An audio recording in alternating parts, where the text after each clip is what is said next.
सुप्रभात बच्चों। आज हम आपकी पाठ्य पुस्तक हिंदी के पाठ 16 का अध्ययन करेंगे, जिसका शीर्षक है अनुपम मिश्रा जल संरक्षण वादी। तो बच्चों, ये पाठ हमें ऐसे व्यक्ति के बारे में जानकारी देता है जिन्होंने जल संरक्षण के लिए यानी कि जल को के संरक्षण के लिए, जल को बचाने के लिए बहुत सारे प्रयास किए हैं, बहुत सारे कार्य किए हैं। तो चलिए पाठ को पढ़ते हैं विस्तार पूर्वक। तो बच्चों, जो हम पाठ पढ़ने जा रहे हैं इकाई 5 हमारा देश के अंतर्गत है। पाठ 16 अनुपम मिश्रा जल संरक्षण वादी। प्रस्तुत पाठ एक ऐसे व्यक्ति का परिचय देता है जिन्होंने जल संरक्षण के लिए अनेक प्रयास एवं कार्य किए तथा लोगों को जल संरक्षित करने के लिए प्रेरणा दी। तो बच्चों, ये पाठ हमें ऐसे व्यक्ति जिनका नाम है अनुपम मिश्रा, जो कि एक जल संरक्षणवादी हैं। उन्होंने जल बचाने के लिए, जल के संरक्षण के लिए बहुत सारे कार्य किए हैं, बहुत सारे प्रयास किए हैं और लोगों को भी प्रेरित किया है कि उन्हें भी पानी को बचाना चाहिए, उसको व्यर्थ नहीं करना चाहिए। तो चलिए पढ़ते हैं पाठ को। अनुपम मिश्रा 1948 19 दिसंबर 2016। जो बच्चों इनका जन्म है, अनुपम मिश्रा जी जो है, इनका जन्म 1948 में हुआ था और जो इनकी मृत्यु हुई है वो 19 दिसंबर 2016 को हुई है। ये क्या थे? एक भारतीय गांधीवादी, लेखक, पत्रकार, पर्यावरणविद, टीईडी वक्ता और जल संरक्षणवादी थे, जिन्होंने जल संरक्षण, जल प्रबंधन और पारंपरिक वर्षा जल संचयन तकनीकों को बढ़ावा देने पर काम किया। तो जो ये अनुपम मिश्रा जी थे बच्चों, ये गांधीवादी थे, मतलब गांधी जी के विचारों के समर्थक थे। ये लेखक भी थे, एक पत्रकार भी थे और पर्यावरणविद यानी कि पर्यावरण के प्रति चिंता करने वाले, पर्यावरण के लिए कार्य करने वाले थे। वक्ता थे, टीईडी वक्ता यानी कि टीईडी के विषय में बोलने वाले, और जल संरक्षणवादी, जल का संरक्षण करने वाले, उसकी सुरक्षा करने वाले, उसे बचाने वाले थे। इन्होंने क्या किया? इन्होंने जल संरक्षण, जल प्रबंधन और पारंपरिक वर्षा जल संचयन, मतलब इन्होंने जल की सुरक्षा तो की ही, उसका प्रबंधन भी किया कि हम ठीक तरीके से किस प्रकार से जल का उपयोग कर सकते हैं। और साथ ही साथ जो वर्षा के द्वारा जो जल संचयन यानी कि जो जल एकत्रित किया जाता है, इकट्ठा किया जाता है, उसको भी बढ़ावा दिया। उसकी तकनीक के लिए इन्होंने काम भी किया। उन्हें 1996 में भारत सरकार के पर्यावरण और वन मंत्रालय द्वारा स्थापित इंदिरा गांधी पर्यावरण पुरस्कार IGPP से सम्मानित किया गया। इनके कार्यों के लिए भारत सरकार ने इन्हें सन 1996 में, जो भारत सरकार का एक विभाग है, पर्यावरण और वन मंत्रालय जो विभाग है, उन्होंने एक पुरस्कार दिया इन्हें, इंदिरा गांधी पर्यावरण पुरस्कार, वो देकर सम्मानित किया क्योंकि इन्होंने पर्यावरण के लिए, जल आदि के लिए बहुत सारा कार्य किया। उन्होंने जल संचयन की समय परीक्षणित प्रणालियों के मूल्य का वर्णन करते हुए कई भारतीय राज्यों, विशेष रूप से राजस्थान, मध्य प्रदेश, महाराष्ट्र और उत्तर प्रदेश के गांवों की यात्रा की। तो उन्होंने कि किस प्रकार से हम जल का संचयन कर सकते हैं, मतलब जल को इकट्ठा कर सकते हैं। तो इसके लिए जो प्रणालियां उन्होंने विकसित की थी, जो तकनीकी नई नई तकनीकी आई, उनके बारे में विस्तार पूर्वक बताया। जहां पर उन राज्यों में बताया जहां पर जल की समस्या रहती है, तो सबसे प्रमुख तो राजस्थान ही है, वहां पर हमेशा जल की समस्या रहती है। इसके अलावा मध्य प्रदेश, महाराष्ट्र, उत्तर प्रदेश के जो बहुत से गांव हैं, उन्होंने इसके बारे में विस्तार पूर्वक लोगों को बताया, जागृत किया लोगों को। उन्होंने भारत के साथ साथ विदेशों में भी पारंपरिक जल संरचनाओं के संरक्षण की वकालत की। उन्होंने केवल भारत में ही नहीं बल्कि विदेशों में भी, कि जो हमारे पारंपरिक जो स्रोत हैं, जहां से पानी आता है, ठीक है, झरनों से हो गया, नदियों से हो गया, उनको किस प्रकार से हम संरक्षित कर सकते हैं, उनकी हम किस प्रकार से सुरक्षा कर सकते हैं, ये विदेशों में भी जाकर इस बात की लिए उन्होंने चर्चाएं की है। उन्होंने आज भी खरे हैं तालाब तालाब अभी भी प्रासंगिक हैं। 1993 और राजस्थान की रजत बूंदे, radiant rain drops of Rajasthan, 1995 जैसी किताबें लिखी। तो उन्होंने किताबें लिखी हैं जल से संबंधित। कौन कौन सी? आज भी खरे हैं तालाब, तालाब अभी भी प्रासंगिक हैं। तो ये 1993 में। इसके अलावा राजस्थान की रजत बूंदे, radiant rain drops of Rajasthan, ये किताबें लिखी जो जल संरक्षण के क्षेत्र में ऐतिहासिक कार्य, बहुत बड़ा एक तरीके से इतिहास में इनका नाम इसीलिए है कि उन्होंने जल संरक्षण के लिए इतना कार्य किया है, किताबें भी लिखी है कि लोग उसे पढ़ें और जागरूक हो। राणा दास गुप्ता की पुस्तक capital the eruption of Delhi के अंतिम अध्याय में यमुना नदी के इतिहास और भविष्य के बारे में मिश्रा के साथ उनका मिश्रा जी एक व्यापक साक्षात्कार शामिल है। तो एक किताब लिखी है राणा दास गुप्ता जी ने, capital the eruption of Delhi. तो ये किताब का जो आखिरी वाला अध्याय है, आखिरी जो पार्ट है, उसमें यमुना नदी के इतिहास के बारे में बताया गया और ये भी बताया गया कि भविष्य में यमुना नदी कैसी होगी, उसके साथ क्या क्या होगा। तो इस बारे में जो साक्षात्कार आपस में जो एक कह सकते हैं हम साक्षात्कार परिचय होता है, इंटरव्यू होता है, वो जो मिश्रा जी का राणा दास गुप्ता जी ने जो साक्षात्कार लिया होगा वो इसमें शामिल किया गया है। मिश्रा जी का जन्म 1948 में वर्धा, महाराष्ट्र राज्य भारत में हुआ था। तो कब हुआ था इनका जन्म? सन 1948 में। कहां पर? महाराष्ट्र के वर्धा नामक स्थान पर हुआ था।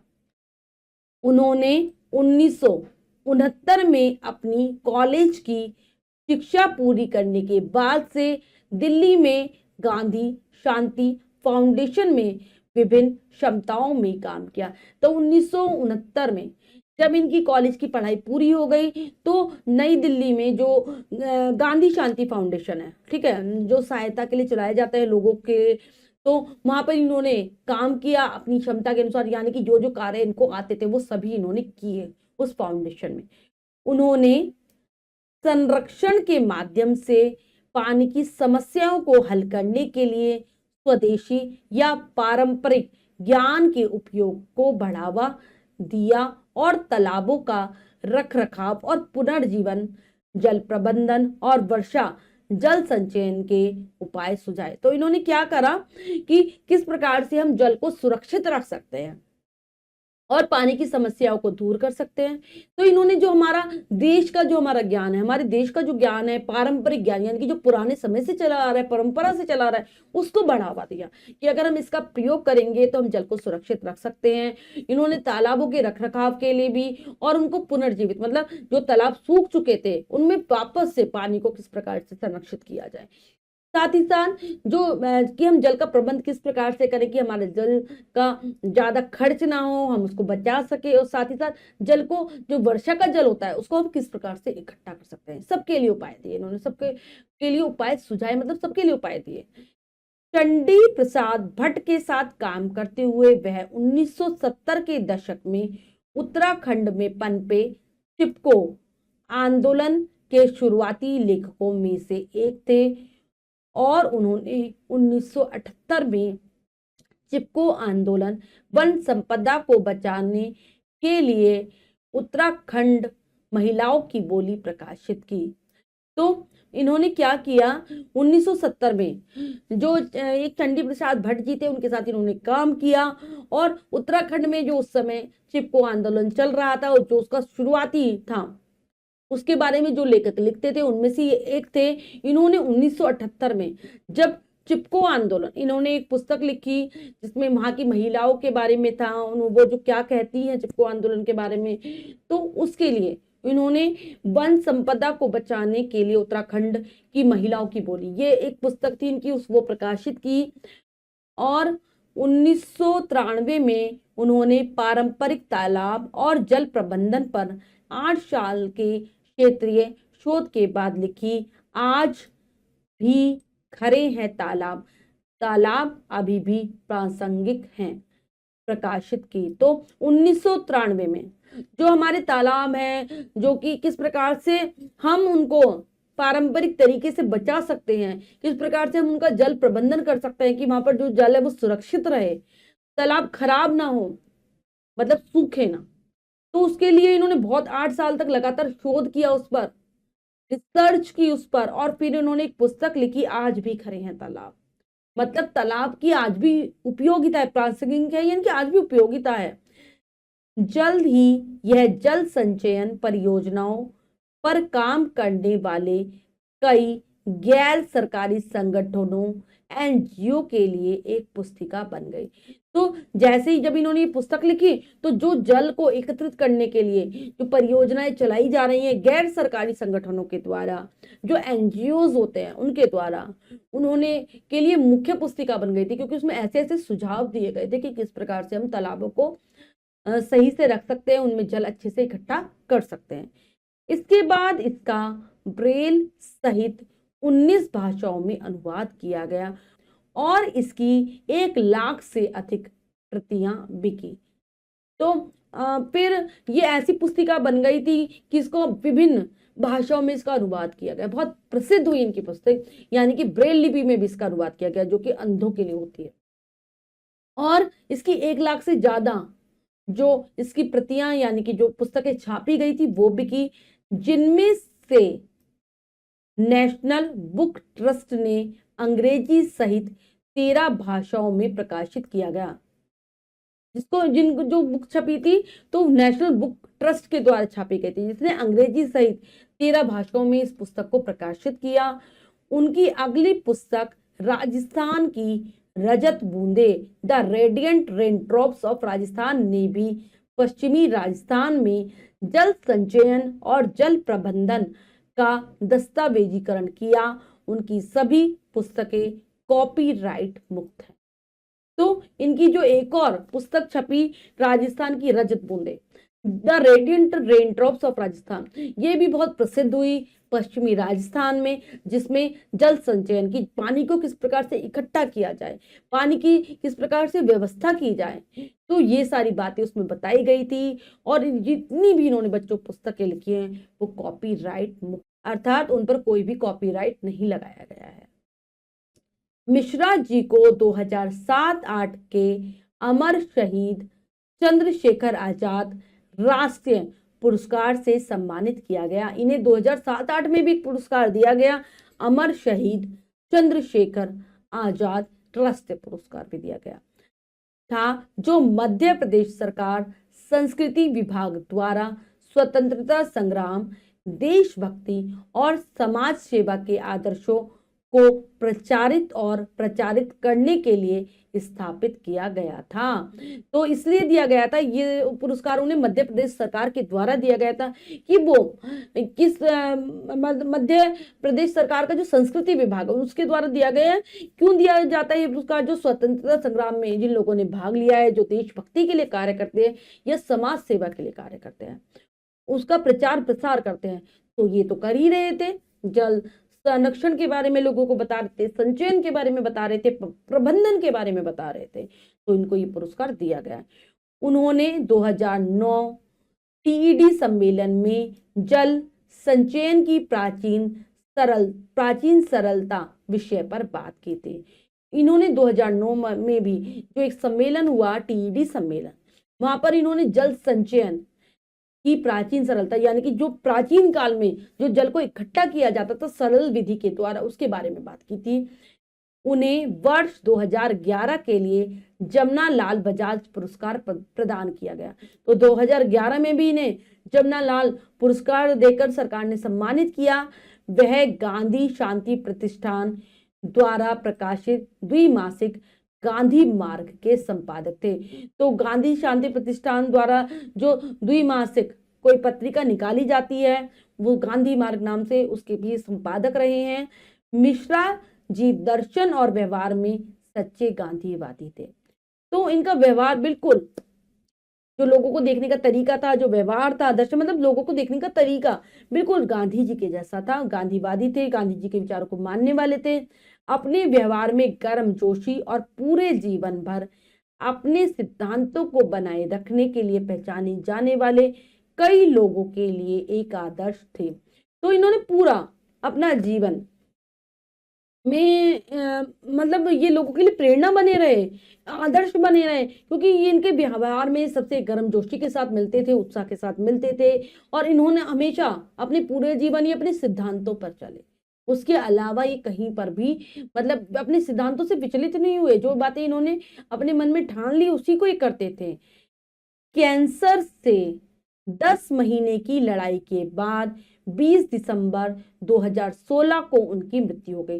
तो कैंसर से इनकी जो मृत्यु हुई है उसका कारण क्या था? कैंसर। तो 10 महीने तक इन्होंने कैंसर से लड़ाई की, मतलब ये अपनी बीमारी से लड़ते रहे, और फिर 20 दिसंबर 2016 को इनकी मृत्यु हो गई। तो बच्चों, इनका पूरा जीवन हमारे लिए प्रेरणा देने वाला है, हमें प्रेरित करता है कि हमें भी जल को बचाना चाहिए, उसे व्यर्थ नहीं करना चाहिए। अब हम पाठ के शब्दार्थ कर लेते हैं। संरक्षण, सुरक्षा, संचयन, संचित करना, साक्षात्कार, परिचय, पुनर्जीवन, पुनः जीवित करना। तो ये है पाठ के शब्दार्थ जिन्हें आप बहुत अच्छे से याद करेंगे। अब हम पाठ का अभ्यास कार्य कर लेते हैं, जो कि है लिखिए में से। पहला प्रश्न पढ़ते हैं, करने का प्रयास करते हैं। सही विकल्प पर सही का निशान लगाइए। प्रश्न में 3 विकल्प हैं, 2 विकल्प गलत हैं, 1 विकल्प सही है। हमें सही विकल्प को चुनना है, सही का निशान लगा देना है। करते हैं। अनुपम मिश्रा कौन थे? पर्यावरणवादी, जल संरक्षणवादी कवि। तो ये थे जल संरक्षणवादी। अनुपम मिश्रा का जन्म कहाँ हुआ था? वर्धा, पुणे, चेन्नई। तो इनका जन्म हुआ था वर्धा, जो कि महाराष्ट्र में है। आज भी खड़े हैं तालाब, शोध पत्र, कहानी, पुस्तक। तो ये इनकी पुस्तक है। नीचे दिए गए शब्दों से रिक्त स्थान भरिए। तो हमें उचित शब्दों से रिक्त स्थानों की पूर्ति करनी है। करते हैं। अनुपम मिश्रा का जन्म कब हुआ था? 1948 ईस्वी में हुआ था। उन्होंने जल संचयन, संचयन होता है बच्चों इकट्ठा करना, एकत्रित करना।